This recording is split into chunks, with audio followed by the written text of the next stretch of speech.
Hello and welcome to In Your Ward. I'm your host, Todd Blackstock. On today's show, we're going to take a journey through the 16th Ward with Alderman Donna Baringer. We'll highlight the businesses and neighborhoods, tell you about the spiritual and educational institutions, and explore some of the rich history this part of St. Louis has to offer. So stay tuned for In Your Ward, coming up next.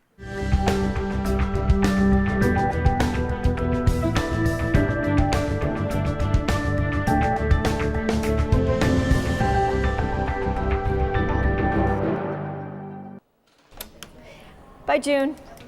You too. This is Alderman Donna Baringer from the 16th Ward in St. Louis. She's been involved with and surrounded by politics since she was a young girl. When I was a little girl, I was growing up in Jefferson City, Missouri, and my mother worked in the Capitol.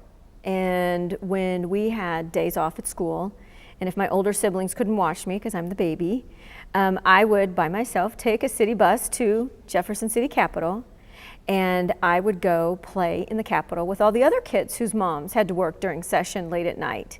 And so I grew up walking around senators. I played hide and seek in the governor's office.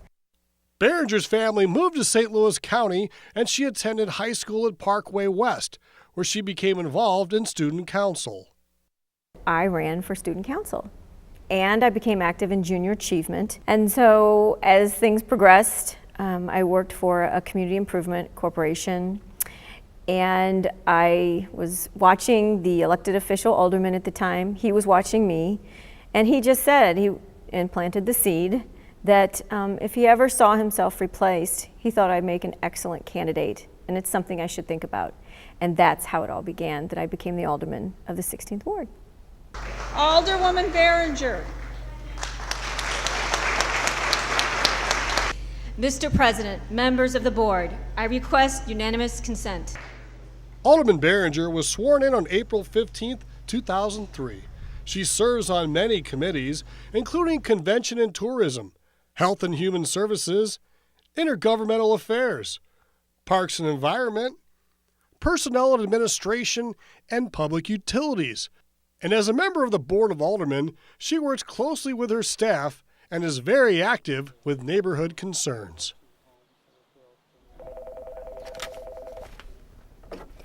Donna Baringer, 16th Ward Alderman. Well, in the 16th Ward, the Neighborhood Association has a business committee. Alderman Baringer is very active in passing legislation, including one aimed at fighting graffiti and another targeting sexual predators.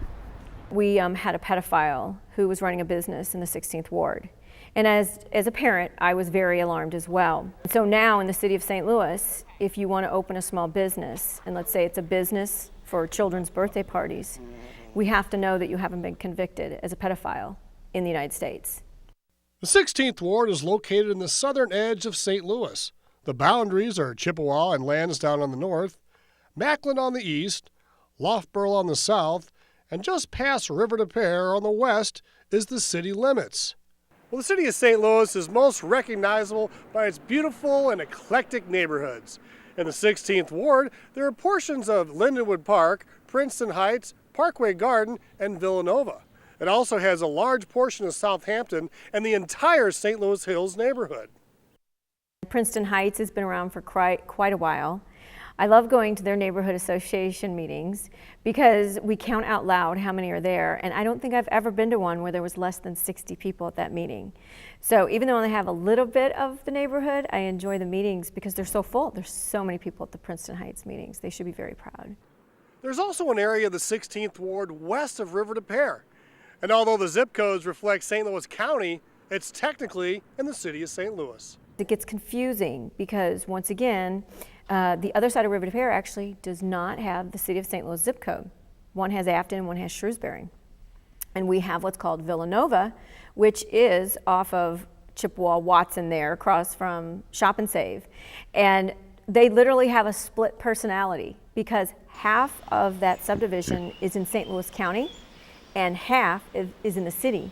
And there's even a house over there where their bedrooms are in the city and the rest of their house is in the county. But because their bedroom is in the city, the house is considered city property.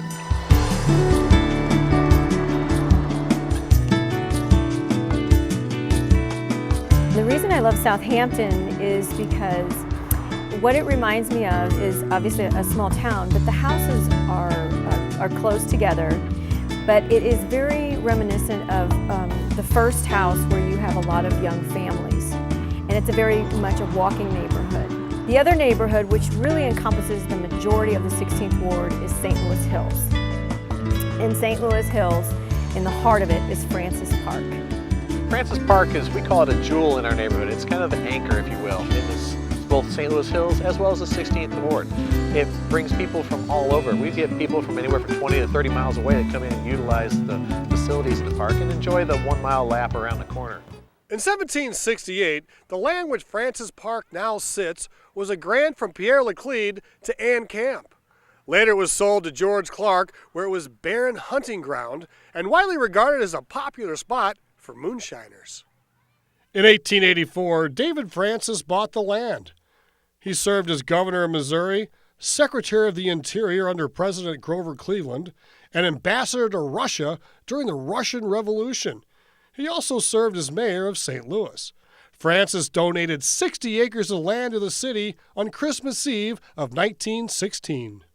I think one of the most fascinating stories about the park is that it was cleared and renovated by prisoners that they brought in from the city workhouse, allowed them to camp in the park and clear the land to create the park. And then from there, they grew streets from the park to build the first house, which was on Itasca. Francis Park is always buzzing. Residents love to walk with their families with the wide pass.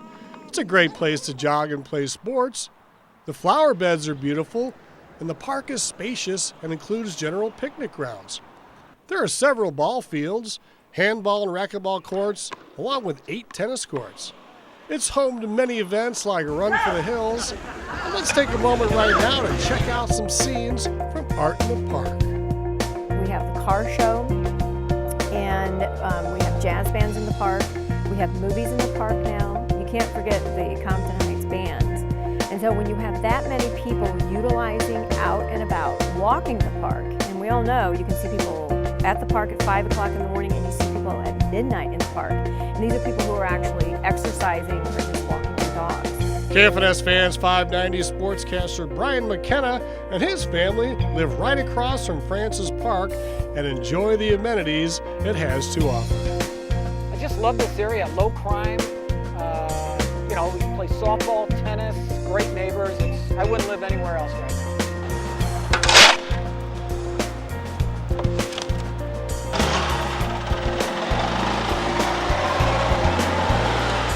The St. Louis Hills Neighborhood Association has block captains and hundreds of volunteers. You see them periodically at Francis Park, giving their time and efforts in order to keep the park in pristine condition. By getting the volunteers to come out and work on it and plant the flowers and put that extra attention to the park, it really makes a difference in the neighborhood. And I just take a lot of pride in the park. Because this is such a high-profile park and because it's so well utilized by people from the neighborhood as well as outside, we like to keep it looking good. And with the city parks and the city's budget constraints right now, it's kind of challenging for the city to keep things maintained. So we, as a neighborhood, have stepped in to try to keep our, not necessarily the property values, but to keep the overall image of the neighborhood up and improved. When you look at the landscape in Francis Park, you need to think of Michael Flowers, Rosemary Spitler, and all those hundreds, I'm not joking, hundreds of volunteers who come out, who plant the bulbs, who take care of the lily ponds, who spend their Saturdays weeding. We've got some fabulous people who care deeply about that park, and that's why it looks the way it looks. In 1929, a prominent St. Louis real estate developer named Cyrus Crane Wilmore built the first house in St. Louis Hills at what is now 6226 Itasca. The property now belongs to local businessman Gene Haffner and his wife, Beverly. When we saw this house, both of us really liked it. It just happened to be for sale, and we jumped on it. First of all, this was the model display home for St. Louis Hills. It was the very first one opened. It was built in '29. Stock market crashed, so it didn't open until 1930 for a display. When it was displayed, they had more than 100,000 people come through here in a 2-week time period. They advertised cold ice water for anybody who came to look at the house, and they talked about, just the charm of country living.